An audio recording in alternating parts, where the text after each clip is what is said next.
Hey guys, Jacob here from Running Wild in Pensacola, Florida.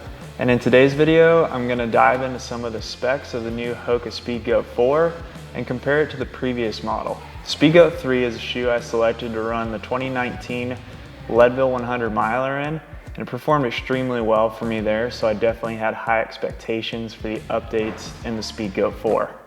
If you're not already familiar with this shoe, the Speedgoat, it's named after Carl Speedgoat Meltzer. Carl Meltzer is the winningest 100-mile runner in the history of ultra running, and he played a huge role in the research and development that went into making this shoe a reality. The Speedgoat's definitely one of the higher cushion options out there when it comes to trail shoes. So it's really popular with those ultra runners, specifically in the 50 to 100 mile distances, who are looking for a nice plush shoe to get them through those longer training runs and races. The shoe features a pretty beefy stack height of 30 millimeters in the heel, and it drops down to 26 in the forefoot, so you get a pretty subtle 4 millimeter drop, and it puts you in a nice balanced position.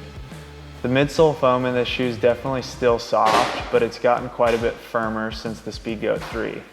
I personally prefer this feel of the 4 versus the 3. The 3 to me felt a little bit squishy and a little bit sluggish. The next notable difference on the Speedgoat 4 versus the 3 is the outsole. The Vibram outsole still features those 5 millimeter lugs, but they've been modified a little bit with these steps for improved traction when you're out on the trail. The most notable difference in this shoe is the upper.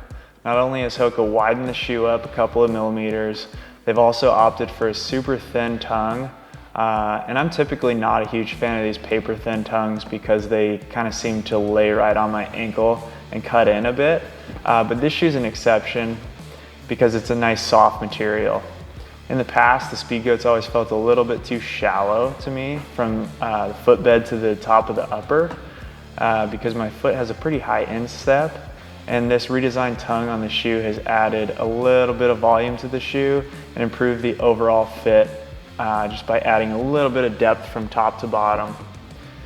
The mesh they use in the upper of this shoe has a little bit of elasticity to it, and it definitely offers a pretty secure fit around your foot, which is great for trail running, so you aren't moving around too much in the shoe as you're running around those corners or over rocks and things like that. So who's this shoe for?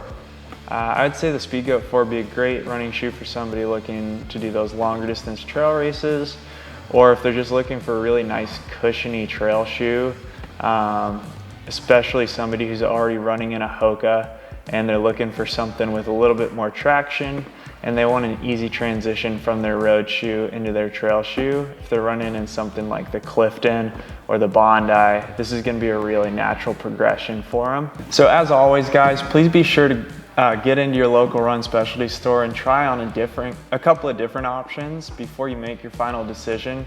Everybody has different needs in a trail shoe, and just because this shoe works well for somebody you know doesn't necessarily mean it'll work well for you.